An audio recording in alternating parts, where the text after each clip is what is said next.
In the 17 and 1800s, sailors would depart on voyages that at times would last as much as 6 to 8 months with them never stepping foot on shore again. And as these voyages began, everyone was healthy and everyone seemed well.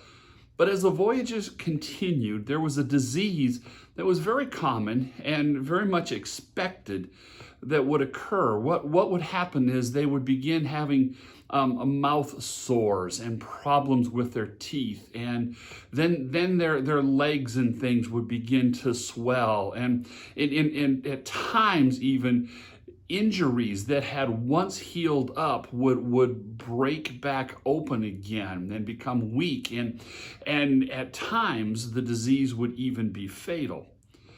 And no one could find an answer to what was causing this disease that always seemed to progress as the duration of the voyage continues. What the sailors and the medical profession did not understand was that it was their diet that was harming them. With no refrigeration, the sailors would go for months with no access to fresh fruit or fresh vegetables. And every day that they were on the boat, on the ship, they were denying themselves vitamin C.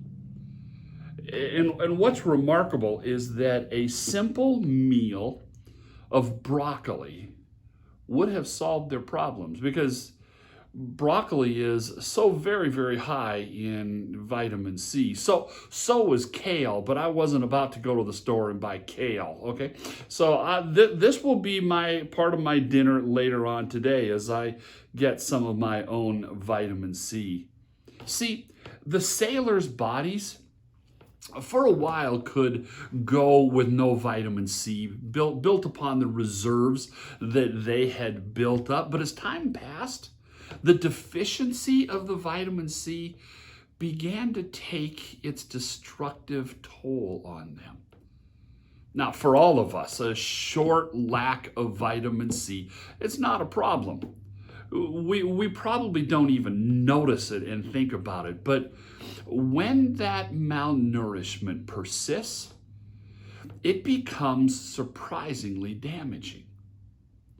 For the past 10 weeks, we as a church, we as followers of Jesus Christ, have been denied our regular diet of corporate worship and community life. We'll call it that. We've been denied one another. We've been denied the activities of coming together and learning and praying and singing, and yeah, we've tried to do it online, but there's a little bit where online is a little bit like the diet of the sailors.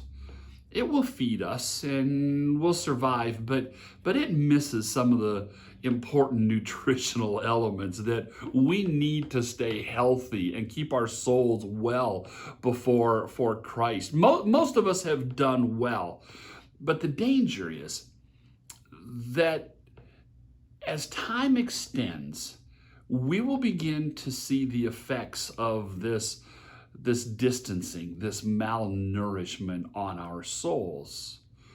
And we may not even realize where it's coming from, because we did well for the first few weeks, first few months.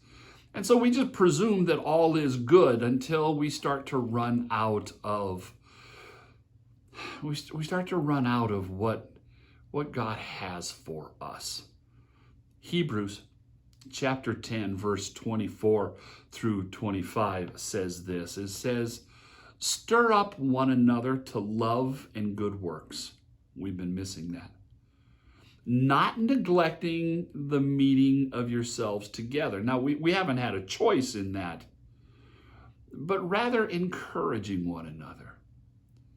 Hebrews 10 reminds us of how very important it is that we encourage one another, we worship together, that we are a community that is caring for one another in person, face to face. We are returning to on-site, in-person corporate worship very, very soon. And I want to invite you to make sure that you're there, because some malnourishment may be right around the corner.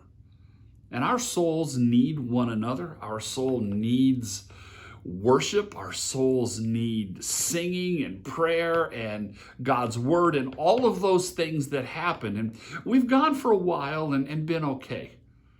But we may be running low on vitamin C. And we don't want to see the harm that can happen when we malnourish our souls of, as Hebrews 10 says, that stirring up of one another to love and good works, and not neglecting one another. So it shouldn't be long, and I look forward to seeing you in person. I'm Dave Sincock. I'm your pastor, and this is your good word for the day.